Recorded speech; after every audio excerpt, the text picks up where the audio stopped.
Na taarifa tulionayo ni baada ya spana ndefu kutoka kwa mbunge wa Kawe, na huyu ni mwamba Josephat Gwajima ambaye kiuhalisia aliweza kufanya press conference na waandishi wa habari kwa zaidi ya lisali moja, akiweza kuelezea hisia zake ambazo kwa sasa zimefika na ni muafaka kabisa, aliyoona maji yamezidi unga, yani kama ni maji basi yamefika shingoni na anaona hana jinsi ya kuweza kuzungumza bali ni kuyatoa. Sasa kiuhalisia aliweza kupiga spana ndefu kuhusiana na swala zito la utekaji ambao umekuwa ukiendelea katika taifa la Tanzania, na huko akiweza kutoa mifano hai kwamba leo hii ikatokea mtoto wa rais ama mtoto wa waziri amekamatwa na kutekwa, alafu pia ikaonekana taarifa hiyo imeweza kuwa exclusive kabisa. Je, viongozi watakaa kimya? Ama je, kama inatokea baba yako ama mtoto wako anapotea katika mazingira ambayo huyaelewi, je, utakaa kimya? Ni mfano haya ambao aliweza kutoa na akiweza kutolea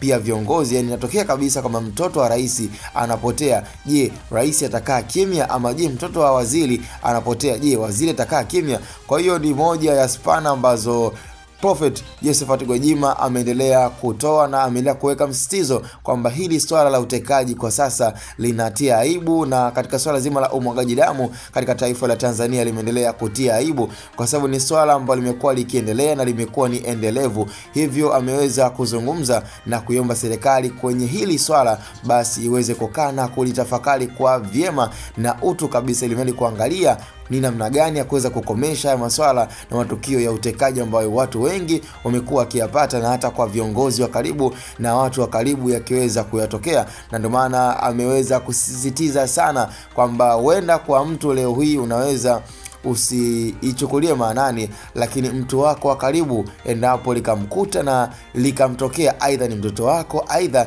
ni mzazi wako au baba yako amepotea na kuweza kutokomea katika mazingira ya kitatanishi, ni lazima tu utaongea, hauwezi kukaa kimya. Kwa ni masuala ambayo yamekuwa yakiendelea na ni issue ambayo Josephat Gwajima ameendelea kupiga spana bila ya kuogopa, na huku akiwa na reason zake, akiwa na ushahidi alionao, na huku akiamini kabisa yoyote atakayeweza kupinga pia kauli zake na hoja zake basi pia aje na vidhibiti ambavyo vya kumfanya pointi zake zionekane ziko dhaifu. Sasa nafikiri nisikumalizie bando wala kumaliza MB zako. Kama kawaida taarifa zetu ni short and clear. Je, unalipi la kuzungumza, unalipi la kushauri katika channel pendwa ya Hatboy Media? Taarifa zaidi na kwa matangazo zaidi wasiana nasi kwa nambari 0684006225, hapo utakometisha kinoma noma.